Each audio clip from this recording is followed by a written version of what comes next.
What did the philosophers mean by the good life? The expression appears simple, even homely, like a phrase exchanged at a family table. Yet behind it stands a centuries-long conversation about the deepest aims of human existence. To ask about the good life is not merely to inquire after comfort, wealth, or even happiness, but to ask what is finally worth wanting, and what, in being wanted, shapes us into beings of integrity.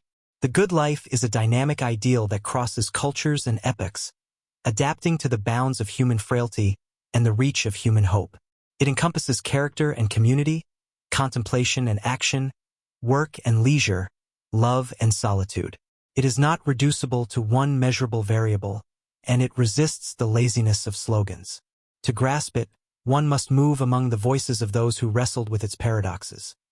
The ancients who prized virtue and moderation, the religious thinkers who sought union with the divine, the moderns who emphasized freedom and dignity, and the contemporary critics who ask us to reckon with systems, inequalities, and the fragile planet we share. Each voice offers a thread. The good life, if it can be woven, is a fabric of these threads. If you find value in reflections like this, consider subscribing now to support the channel and receive future episodes. The term philosophers favored in ancient Greece, eudaimonia, is often translated as happiness, but a closer rendering would be flourishing or living well. Aristotle, who gave the concept its most careful early analysis, insisted that the good life is an activity of the soul in accordance with virtue over a complete life. It is not a mood but a mode, not an episodic pleasure but a cultivated excellence in perceiving, choosing, and acting. A person does not stumble into eudaimonia the way one bumps into a warm ray of sunlight. One becomes capable of it through habits that align desire with reason, so that what feels right and what is right grow increasingly consonant. Aristotle's image is at once demanding and merciful.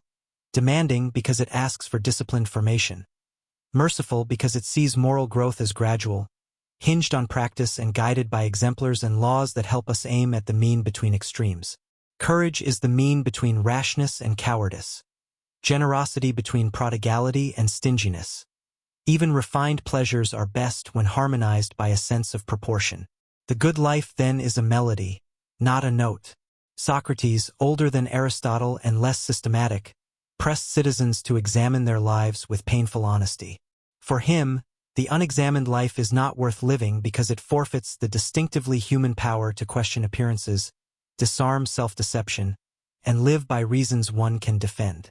The method of cross-examination he used in the marketplace was more than a pedagogical trick. It was a defense of dignity. If you can give an account of your beliefs, you are less vulnerable to manipulation and less inclined to betray your conscience. The good life requires this vigilant self-scrutiny. It is not a suspicious stance toward others so much as a frank stance toward oneself, a commitment to truth even when it reveals the need to change. In that sense, the good life is moral courage in ordinary time. Plato, Socrates' student, placed the good life in a metaphysical frame. He imagined a hierarchy of goods culminating in the good itself, the source of intelligibility and value. The soul, like a charioteer steering unruly horses, must rule passions and impulses with reason oriented toward this transcendent good. In his allegory of the cave, he shows the drama of awakening, as one turns from shadows toward light, paying the cost of bewilderment and social estrangement to behold what is more real. The good life here is not merely balanced temperament, but an ascent, an education of desire that relocates joy from the fleeting to the enduring, from the glitter of approval to the radiance of truth. It invites us to ask, are we content with appearances, or willing to be remade by reality? The Stoics offered a stern and stabilizing answer to the turbulent unpredictability of fortune. For them, the good life consists in living in accordance with nature, by which they meant aligning one's will with reason and the structure of the world. What lies within our control, our judgments, intentions, and choices, is where our moral labor is owed. What lies beyond our control, reputation, wealth, health, even the behavior of others, should be accepted with equanimity. This is not indifference to the world's suffering, but a refusal to let uncontrollable events tyrannize the soul. Marcus Aurelius, an emperor who bore immense burdens, wrote to himself reminders to meet each day's annoyances as opportunities to practice justice, temperance, courage, and wisdom. Epictetus, once enslaved, insisted that no one can compel you to assent to a falsehood. The good life in the Stoic frame is freedom in the truest sense. Freedom from servitude to passions and externals, freedom to act rightly because one has learned what is truly up to us. Alongside the Stoics stood the Epicureans, too often caricatured as hedonists. Their hedonism was therapeutic and minimal. They identified pleasure as the good, but defined it primarily as the absence of pain and disturbance. The wise person learns to desire little, to cherish friendship, and to free oneself from fear, especially the fear of gods and death, through clear thinking. By dispelling superstitions and moderating appetites, one can cultivate ataraxia, a tranquil state that allows the sweetness of simple things to be tasted without anxiety. There is a quiet dignity in their gardens. Bread, water, conversation, a mind unshaken by rumor. The good life here is not a banquet of excess but a picnic of sufficiency. Beyond the Mediterranean, classical Chinese philosophers approached the good life with equal profundity. Confucius emphasized Ren, often translated as humaneness or benevolence, expressed through Li, the rituals and practices that weave social harmony. To live well is to become a person whose character radiates deference, fidelity, and care in relations, parent and child, friend and friend, ruler and subject. The good life thus cannot be isolated from the health of community. It is a relational accomplishment. Mencius added that human nature leans toward goodness like water flows downward, and that moral cultivation is a matter of tending sprouts of empathy and righteousness. In contrast, Xuanzi stressed the need for deliberate training to overcome unruly impulses. Together they remind us that virtue both grows organically and requires structure. The gardener must guard and guide the sprouts. Taoism offered a counterpoint, urging alignment with the Tao, the way of things, through Wu Wei, often rendered non-coercive action. The good life is not frantic striving but graceful responsiveness, like bamboo bending in the wind. One who has learned to act without forcing, to accomplish without contending, to value humility and simplicity, can move through the world with a light touch that lets the world reveal its patterns. This is not passivity. It is skillful timing and attunement, the difference between thrashing against the current and letting the river carry you as you steer. The good life here is a dance. Receptive, economical, quietly powerful. Buddhist traditions reframed the problem of the good life in light of suffering. Life involves dukkha, unsatisfactoriness, because craving clings to what is impermanent. The path to liberation is an eightfold cultivation of right understanding, intention, speech, action, livelihood, effort, mindfulness, and concentration. The good life is thus a practice of letting go of the grasping that tightens the knot of self-centeredness, replacing it with compassion and insight into interdependence. One learns to see thoughts as passing clouds, to meet pain without adding resistance to it, and to act in ways that reduce harm for all beings. The end is not numbness but a clear, spacious joy that does not depend on possession. The good life, in this vision, is freedom from the tyranny of I, me, mine. In the Hellenistic and late antique world, virtue remained central, but religious currents brought a new depth to the question. For Jewish, Christian, and Islamic thinkers, the good life entailed right relation to God. Augustine, for instance, argued that our hearts are restless until they rest in the divine. The good life is rightly ordered love, where we love things according to their worth, loving God supremely and, consequently, loving our neighbors more steadily. Without such order, love's misfire. We make idols of success or romance or power, and the soul fractures. Aquinas later integrated Aristotle with Christian theology, proposing that beatitudo, blessedness, is found ultimately in the vision of God, though in this life we taste it by cultivating the cardinal virtues: prudence, justice, fortitude, temperance, infused with faith, hope, and charity. Meanwhile, in the Islamic tradition, thinkers like Al-Farabi and Ibn Sina considered the virtuous city and the perfected intellect, while Sufi mystics described the good life as annihilation of the ego in the remembrance of God, a union that pours out as love and service. The common intuition is that we are not self-sufficient. The good life requires a relation to the source of being that heals our fragmentation and enlivens our duty to others. The Renaissance and early modern periods shifted the frame again.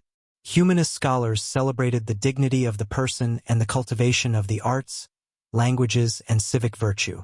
The good life here is a stewardship of talents and a devotion to the commonwealth. Later, social contract theorists emphasized rights, freedoms, and the structures that protect them. For John Locke, property, understood as one's life, liberty, and estates, deserved safeguarding. For Jean-Jacques Rousseau, freedom required participation in a general will that expresses the collective good. The good life became inseparable from political arrangements. Unjust institutions distort lives. Just institutions allow them to unfold. Immanuel Kant then grounded dignity in the capacity for rational self-legislation, urging that we treat every person as an end in themselves, never merely as means. The good life involves acting from duty according to maxims that we could will to be universal laws. It is a rigorous standard, but one that protects the moral equality of persons. To live well is to respect the inviolable value in oneself and others. In the 19th century, utilitarians like Jeremy Bentham and John Stuart Mill measured the good life by the balance of pleasure over pain, ideally for the greatest number. Mill refined this calculus to account for quality. Higher pleasures, those of the intellect, imagination, and moral sentiment, are preferable to lower ones. He famously suggested that it is better to be a dissatisfied Socrates than a satisfied fool. The good life accordingly entails access to education, free expression, and a broad range of experiences that elevate taste and sympathy. This line of thought helped inspire reforms in law, labor, and public health. It reminds us that the good life is not only a private aspiration but a social project in which policies matter. Existentialists, confronting modern alienation, asked how to live authentically in a world without obvious foundations. Soren Kierkegaard portrayed the individual standing before God, responsible for choices that no crowd can make. Friedrich Nietzsche urged the creation of values, a yes to life that overcomes ressentiment. Jean-Paul Sartre declared that existence precedes essence. We are condemned to be free and must fashion ourselves through acts, refusing the self-deception of bad faith. The good life here is not safety, but lucidity and responsibility in the face of contingency. It asks for courage, to acknowledge freedom, to bear anxiety without fleeing into roles that offer false absolutes, to craft a life that expresses one's deepest commitments. Meanwhile, feminist philosophers expanded the question of the good life by exposing structures of domination. Simone de Beauvoir analyzed the ways women have been cast as other, denied the freedom to transcend given roles. Later thinkers emphasized care as a moral orientation, highlighting the undervalued labor of nurturing that sustains families and societies. The good life includes reciprocal dependence, where caregiving and care receiving are not signs of weakness but of humanity. It requires social arrangements that honor caregiving, protect autonomy, and dismantle hierarchies that confine. Liberation is not an ornament to the good life. It is its condition. Post-colonial and decolonial voices widened the conversation further. The good life cannot be abstracted from histories of dispossession and cultural suppression. Communities have their own cosmovisions, ways of relating to land, ancestors, and future generations that define what it means to thrive. Concepts like bien vivre in Andean thought emphasize harmony with nature and communal well-being over individual accumulation. Such perspectives challenge the narrowness of consumerist ideals and remind us that flourishing is ecological and intergenerational. The good life is a chorus of lives, not a solo. These traditions disagree on much, yet common threads appear. Virtue, understood as stable dispositions to act well, recurs across cultures. So does the necessity of community. We are formed by and responsible to others. So too the theme of freedom, not merely the absence of constraint, but the positive capacity to realize our potential. And always there is attention to limits, whether mortality, scarcity, or the bounds of our understanding. The good life is neither a denial of limits nor a surrender to them. It is a wise negotiation with them. To bring these themes from the balcony to the street, consider how they might illuminate ordinary choices. A person choosing a career faces not only market realities but the call of vocation. Aristotelian practical wisdom would ask, What work allows my talents to be excellently exercised in ways that contribute genuinely to the common good? Stoic counsel would remind me to distinguish between what I can control, effort, integrity, adaptability, and what I cannot, economic cycles, the preferences of gatekeepers, so as not to compromise ethics for illusions of control. A Confucian emphasis on role responsibility would ask how this choice affects relationships. Elders, children, partners, colleagues. A Buddhist lens would probe what forms of craving drive the decision and what suffering might follow, inviting a mindset of sufficiency and compassion. An existentialist would ask whether the choice is mine, chosen with open eyes, or merely an inherited script that spares me the anxiety of freedom. No single school supplies a formula, but together they deepen the question, making the choice more human. Or take friendship, the ancient school of virtue. Aristotle thought of friends as another self, mirrors in which we become more fully ourselves. The good life cannot be solitary because our excellences are awakened in companionship. Courage encouraged, temperance reinforced, justice practiced. Epictetus placed friendship at the center, advising us to choose friends with whom we can be at ease, trusting and trusted. A Confucian would add the importance of loyalty and the rituals that sustain enduring bonds. A Stoic might warn against over-attachment that makes us hostage to another's choices, while still praising the mutual commitment to virtue. And modern insights into social health note that loneliness correlates with worse physical and mental outcomes, suggesting empirically what the sages intuited. To flourish is to belong. Consider also leisure. In many contemporary settings, leisure is merely recovery from overwork or consumption of entertainments. The ancients held a more demanding view. Aristotle connected leisure, to contemplation and the arts, forms of activity that are valuable in themselves. The Sabbath traditions of Judaism and Christianity sanctify rest not as idleness but as a declaration that one's worth is not identical with one's productivity. The good life requires time protected from the tyranny of urgency, time in which attention can linger, gratitude can ripen, and the soul can learn to delight without possessiveness.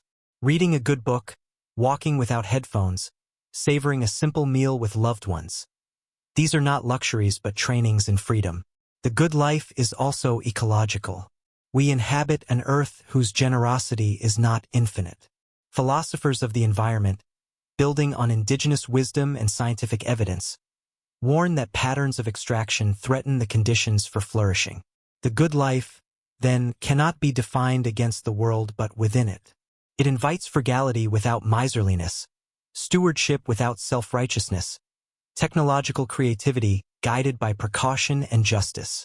The aim is not to withdraw into asceticism unless conscience so directs, but to live in ways that honor the scale of our lives, reduce harm, and increase the possibility that future generations may ask the same question under hospitable skies. A decisive feature of the good life is moral growth through failure. No tradition imagines that human beings, as they are, instantly embody the ideal. We are creatures of habit and weakness. We learn, often, by doing badly and trying again. The Stoics practiced premeditatio malorum, rehearsing possible setbacks so as to be less surprised by them and more prepared to respond virtuously.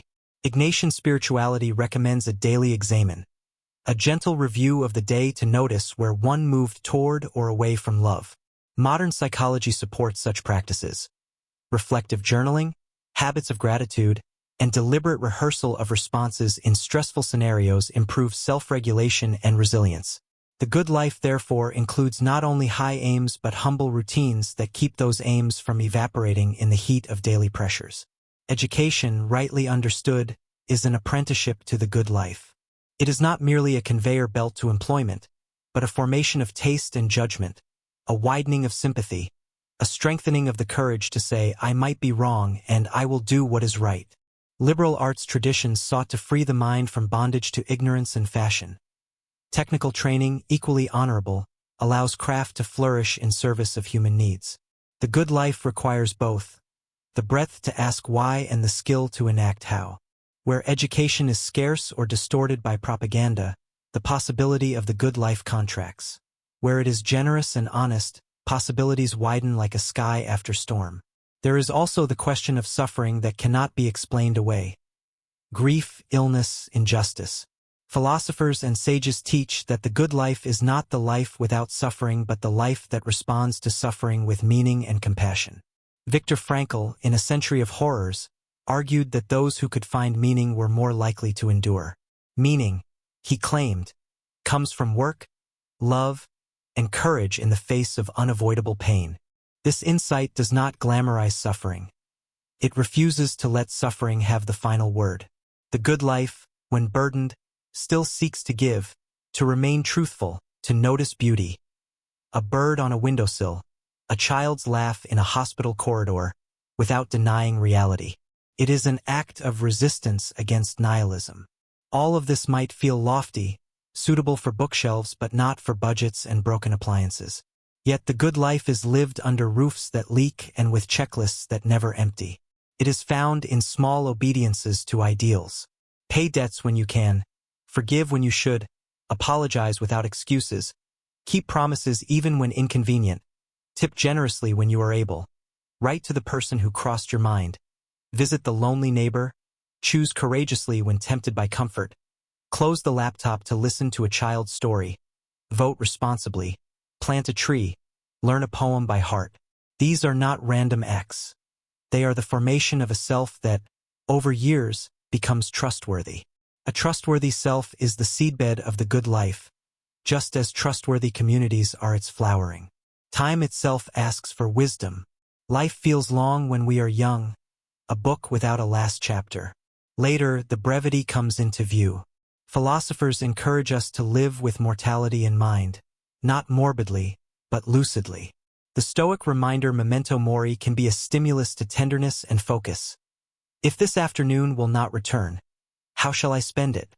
The medieval tradition advised keeping death before one's eyes so as to value what death cannot touch. Acts of love, the shaping of character, the search for truth. Modern secular versions of this counsel suggest writing one's own eulogy or imagining how one wishes to be remembered. Such exercises, if undertaken sincerely, can reorder priorities. The good life is not one that hoards time, but one that harvests it. Language matters as we pursue this ideal. Consumer culture lures us with verbs of acquisition. Get, buy, upgrade. Philosophical traditions counter with verbs of being and doing. Become, learn, serve, behold, create, reconcile. The switch in verbs subtly shifts the horizon. If the good life is about becoming, then setbacks become data rather than verdicts. If it is about serving, then success is measured by fruitfulness rather than fame. A person can have little and live greatly because a life's grandeur is not summarized by inventory. Finally, the good life is not a private trophy but a shared horizon. We will disagree about ultimate grounds, about God, metaphysics, the status of moral facts, but we can build common ground in practices that uplift human dignity.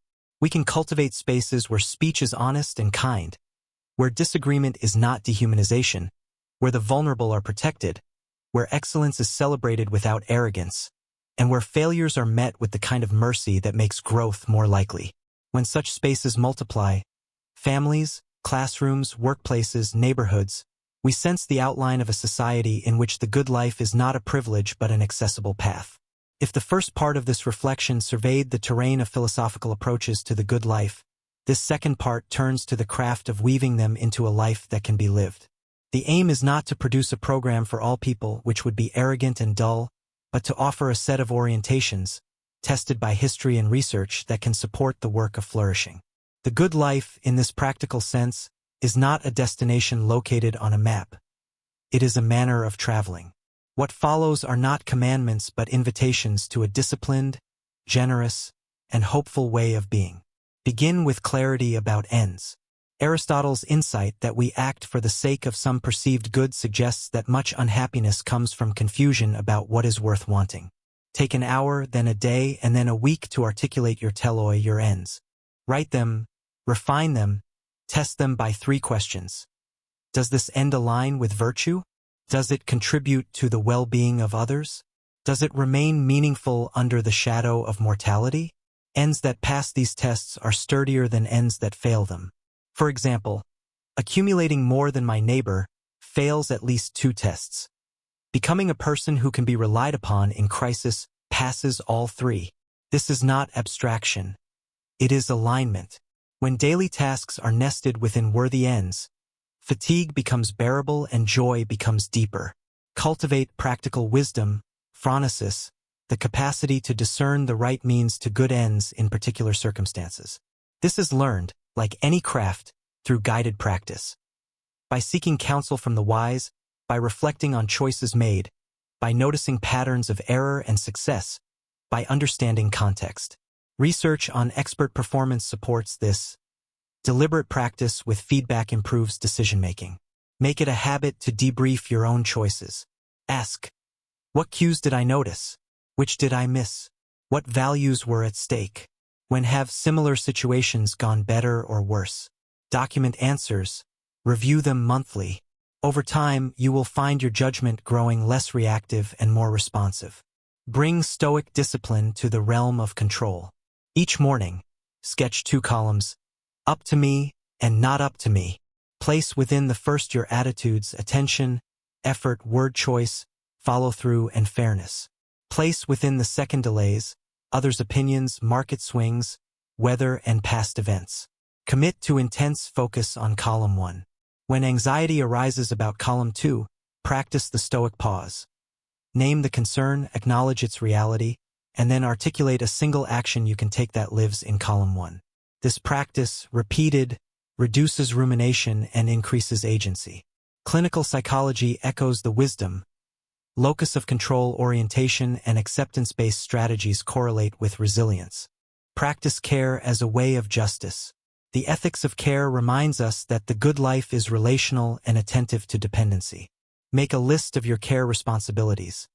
To children or elders, to friends, to colleagues, to communities, to neighbors, to the more than human world.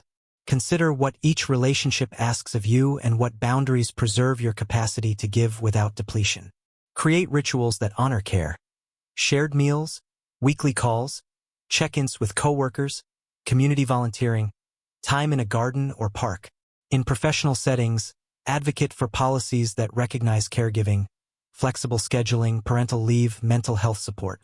Societies that embed care into their structures produce citizens less anxious and more generous. Nurture friendships as if they were infrastructure, because they are. Longitudinal studies suggest that strong relationships predict well-being and longevity more than income, fame, or even baseline health metrics. Choose friends who challenge you toward goodness, who celebrate your growth, and who tell you the truth without cruelty. Be that friend. Establish rhythms. Monthly dinners, annual retreats, daily messages. Resist the drift into thin connection. The good life is built on thick ties. Employ leisure for contemplation and renewal. Design your week so that at least one block of time is free from devices and obligations. Use that block to read deeply, walk attentively, make art, pray, or sit in silence. The habit of contemplative leisure enlarges perception and quiets the compulsion to prove worth by output. Over months, you will notice a sturdier calm and a widened capacity for wonder. Wonder, in turn, softens the heart against cynicism and refines the eye to notice the good. Engage meaningfully in work, understanding it as both service and self-expression. Whatever your occupation, ask how it contributes to human flourishing. If the line of sight from your task to someone's good is obscure, trace it. If it cannot be traced, consider changes, small or large. Seek mastery not to boast but to bless. Apprenticeship models demonstrate the power of working under someone who embodies the craft with integrity. When possible, find such mentors. When not possible, be the mentor you needed. Practice moral courage at a scale you can sustain. Courage seldom arrives in theatrical bursts. It grows through small acts. Telling the truth when a lie is convenient, refusing gossip, admitting error, reporting wrongdoing, standing with the targeted, declining to cut corners when pressured. Establish a personal red line list. Actions you will not take, even under threat of loss. Share the list with a trusted friend. Accountability strengthens resolve. Courage is contagious. Your act may become someone else's permission. Tend to your body as a partner in the good. Physical health is not the aim of life, but it supports every other aim. Simple practices suffice for most. Varied nutrition, sufficient sleep, regular movement, exposure to sunlight, moderation in intoxicants, medical care when needed. Treat exercise as training for service. To be able to carry groceries for a neighbor, to play with children, to endure long days when crises arise. Avoid the trap of vanity or obsession. The good life does not idolize the body, but neither does it neglect it. Order finances toward freedom and generosity. Money is a tool. Its value lies in what it enables. Build a buffer against emergencies. Avoid unmanageable debt, and align spending with values. Give regularly to causes and people who need support. Generosity interrupts the false story that security comes solely from accumulation. Track what purchases yield lasting satisfaction. Many people discover that experiences, contributions, and time saved rank higher than status items. Let data about your own contentment guide choices. Guard attention as the scarce resource it is. The economy competes to fragment it. The good life requires its integrity.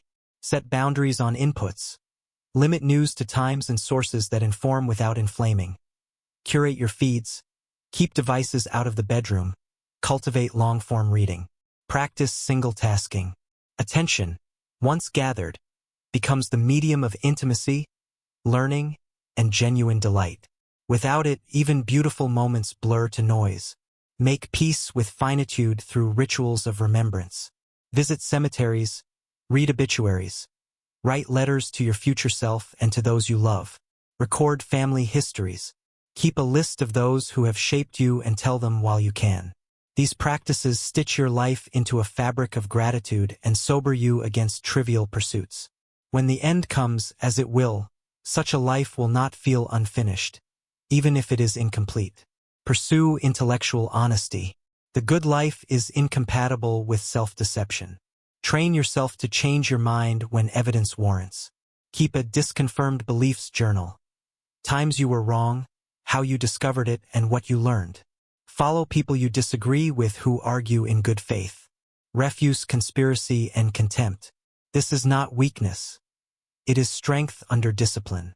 Truth-seeking protects communities against the rot of cynicism. Participate in the common good. Vote, serve on juries, join local associations, attend public meetings, support libraries and parks, mentor youth.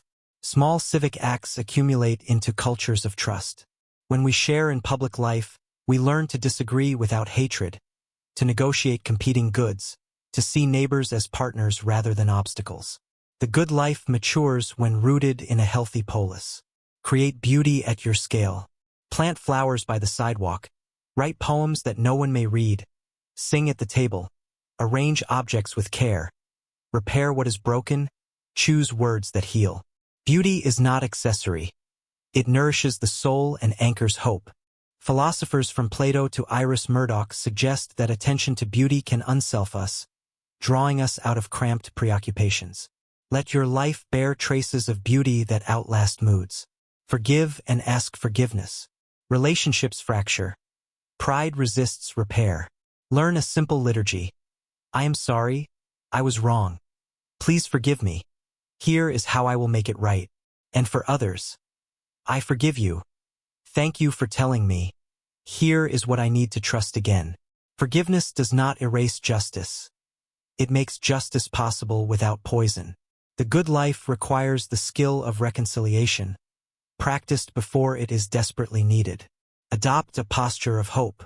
Hope is not optimism. Optimism presumes trends will favor us. Hope works when trends fail. It is a discipline anchored in goods worth pursuing even when outcomes are uncertain. Practice articulating reasons for hope. Persons who inspire you, projects that mend, communities that protect, discoveries that heal. Hope energizes action. Despair paralyzes it. The good life seeds hope, and hope, in turn, sustains the good life. Acknowledge the role of luck and the debt to others.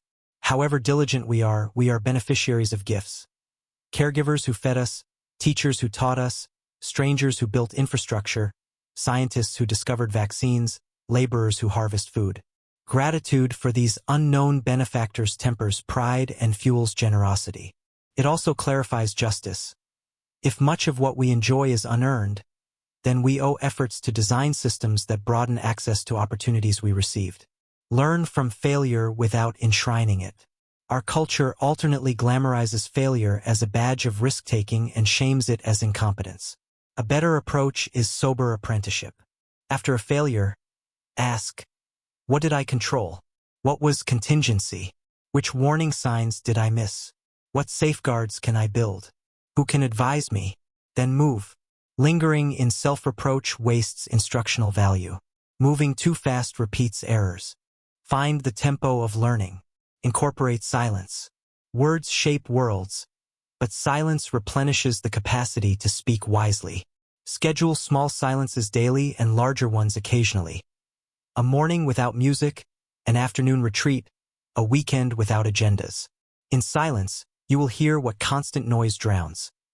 Grief asking to be named, joy asking to be shared, intuition offering a nudge, conscience requesting alignment. The good life listens. Choose exemplars. Identify living and dead mentors whose lives praise what is praiseworthy. Read biographies. Study how they handled betrayal, boredom, success, loss. Emulate their practices. Avoid their pitfalls. If possible, meet with a mentor regularly. If not, write letters you will never send. The human capacity to learn by imitation is ancient and efficient. Use it deliberately. Keep faith with mystery. Even for those who do not adopt religious belief, humility before what exceeds understanding protects against arrogance. Leave room at the edges of certainty. Acknowledge that some of what matters most, love, beauty, conscience, resists complete explanation. This humility softens dogmatism and makes dialogue fertile. For the religious, fidelity to prayer, worship, and service grounds life in a source beyond mood, a stabilizing center in storms. Measure success by fruit, not by noise. Fruits include steadiness of character, deepening relationships, usefulness to others, joy that does not depend on circumstances, the capacity to savor simple gifts, and a readiness to face suffering without bitterness. Noise includes attention, clicks, clout, and envy. Keep a private audit of fruit. Guard it from display. What is precious often wilts under glare. A word about technology. Tools amplify intention. They can support the good life, connecting distant loved ones, expanding knowledge, easing burdens, or they can erode it, atomizing communities, monetizing attention, accelerating outrage. Approach tools with principles. Choose those that serve your ends.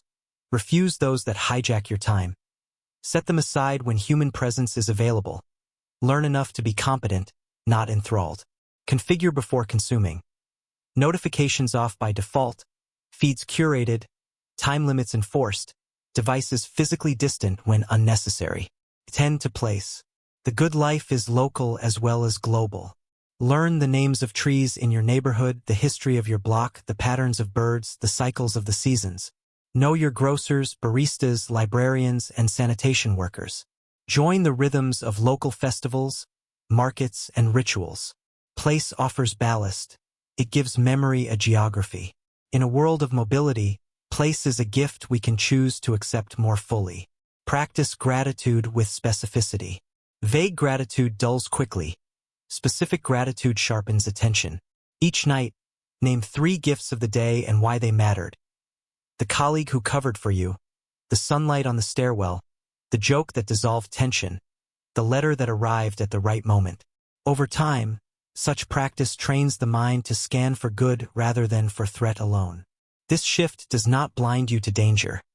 It equips you to meet it with more resourcefulness. Honor promises. The fabric of trust is woven from kept promises, especially small ones. Arrive on time. Do what you said. If you cannot, say so early and cleanly. Apologize without adornment. Teach your children or your students or your team that reliability is a strength superior to brilliance without integrity. The good life is sturdy because it rests on the strong beams of trust. Acknowledge grief as a tutor. When loss comes, resist the impulse to flee into busyness or distraction. Give grief a room in the house of your life, a time, a place, a practice. Write letters to the lost, assemble photos, tell stories, cry with companions. Seek help when grief becomes immobilizing. Paradoxically, grief can enlarge the capacity for joy by hollowing out space where joy can reside without crowding. A life that has grieved becomes more compassionate. Embrace play. Play is not a childish luxury. It is a mode of exploration and connection that refreshes learning and love. Design games for family meals. Wander without agenda. Build forts with children. Dance in kitchens. Toss a ball. Improvise. Play restores elasticity to relationships, loosens the grip of control, and signals that life, even when serious, is not grim.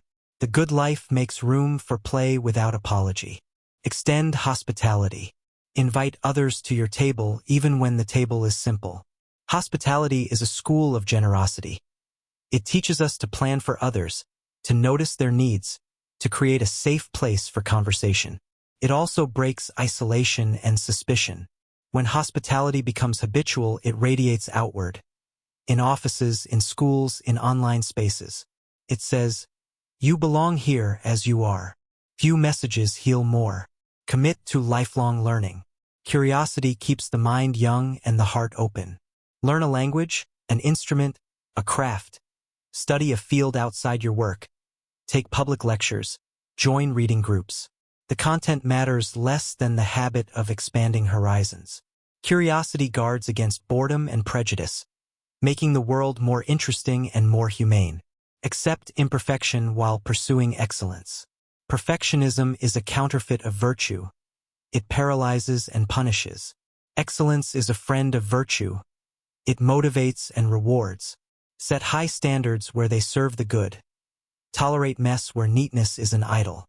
A dinner imperfectly cooked but shared with kindness is better than a table resplendent with resentment.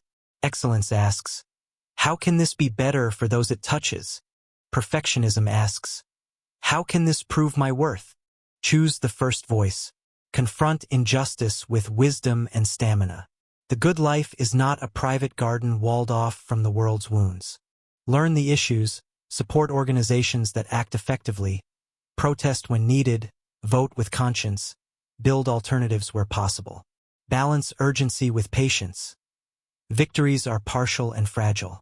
Protect your spirit from burnout by staying rooted in communities of practice, by keeping Sabbaths, and by celebrating small wins.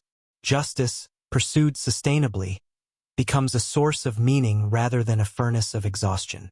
Anchor your narrative in gratitude and responsibility rather than grievance and entitlement. We all suffer slights and losses. We all receive gifts and chances. Choose the story that turns you toward contribution. Tell it to yourself and to others. I was helped. I worked. I failed. I learned. I can help. Stories sculpt selves. The good life is a coherent narrative honest about pain and bright with purpose. Hold close the humility that you might be wrong about all of this. Philosophers disagree not because they are foolish, but because the question is vast and human perspectives are partial. Keep experimenting. If a practice nourishes virtue and love, keep it. If it withers them, discard it. Consult trusted others. Adjust with seasons. What fits a student may not fit a parent of toddlers.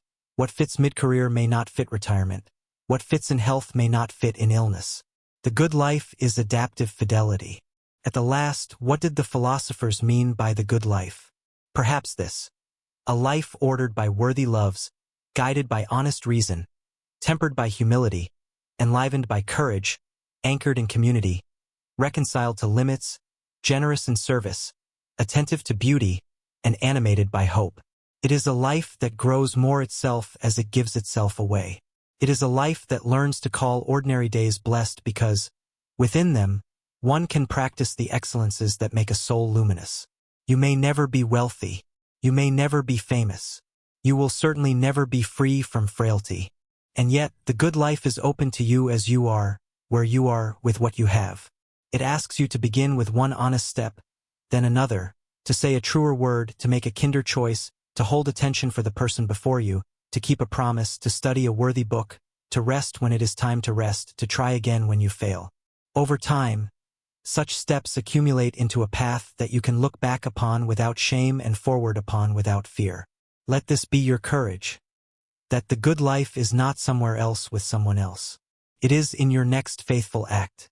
It is in attending to reality, loving what is lovable, correcting what is harmful, and welcoming what is given with gratitude. Walk it steadily, invite companions, offer your strengths, receive help, and at the end, may you find that you did not merely pass through days, but that days passed through you and were transformed.